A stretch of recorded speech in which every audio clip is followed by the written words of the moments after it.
What will people say?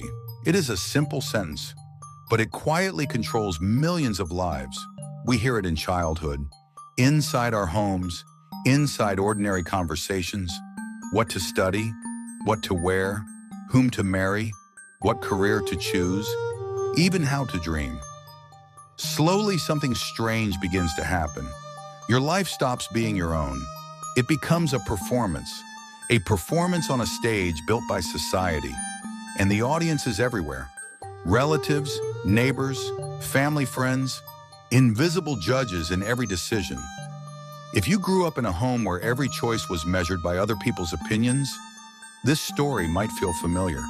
Because I grew up in a family like that too. I felt the pressure, the comparison, the silent expectations. For a long time, I lived inside that fear. Until one day I decided I would not let people design my life. 1. The culture of comparison. In many homes, there is very little conversation about dreams, happiness, or purpose. Instead, there is comparison. Someone is always doing better. Some child is always more successful.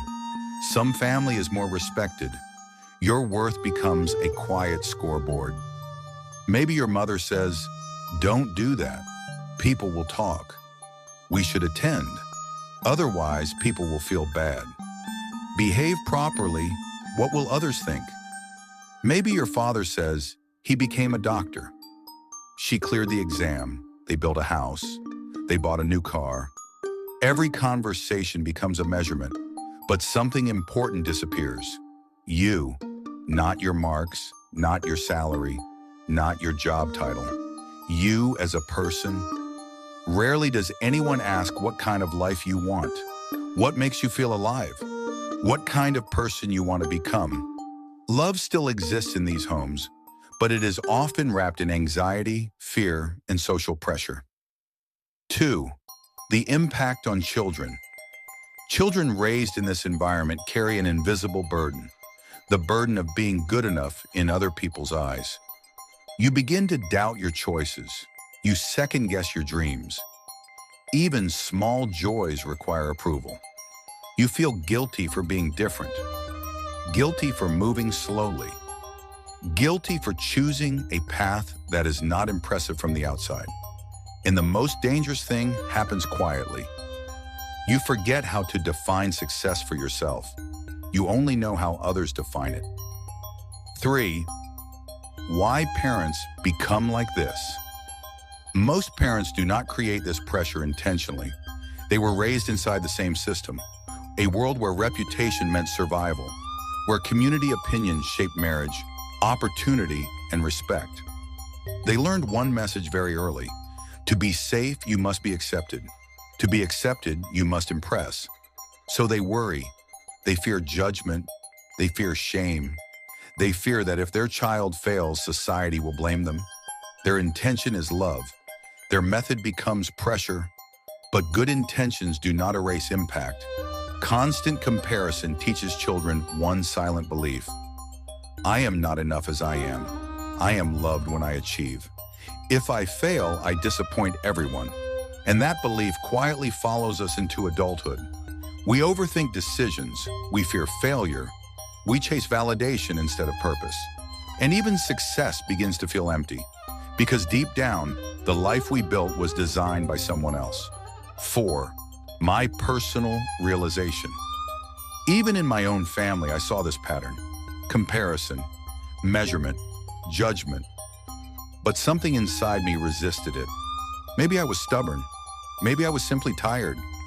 Even as a child, I knew one thing. I will not live my life only to satisfy other people's opinions. I will not shape my dreams around one question. What will people say? 5. The truth nobody admits. People will always talk. When you fail, people talk. When you succeed, people talk. When you follow society, people talk. When you follow yourself, they talk even louder. So if people will talk anyway, why surrender your life to their opinions? 6. The turning point. Every generation faces a quiet choice. Repeat the pattern or heal it. You may not be able to completely change your parents, but you can change your relationship with their expectations. Stop letting people be the main character in your life. 7. The solution. Define success for yourself, not society's definition, not relatives' expectations. Your definition.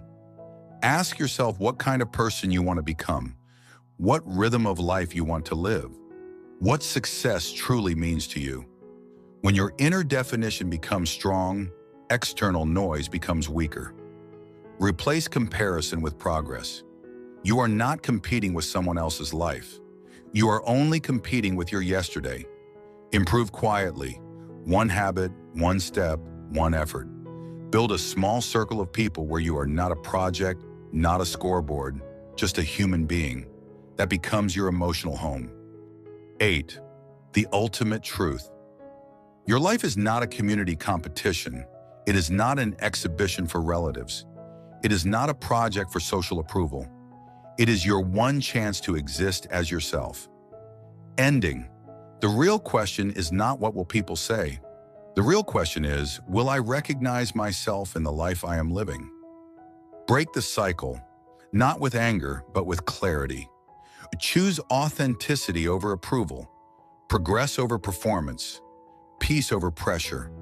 And one day when you build your own family, may your children never fear the sentence, "What will people say?" Instead, may they say with quiet confidence, "This is my life, and I will live it with honesty, courage, and peace."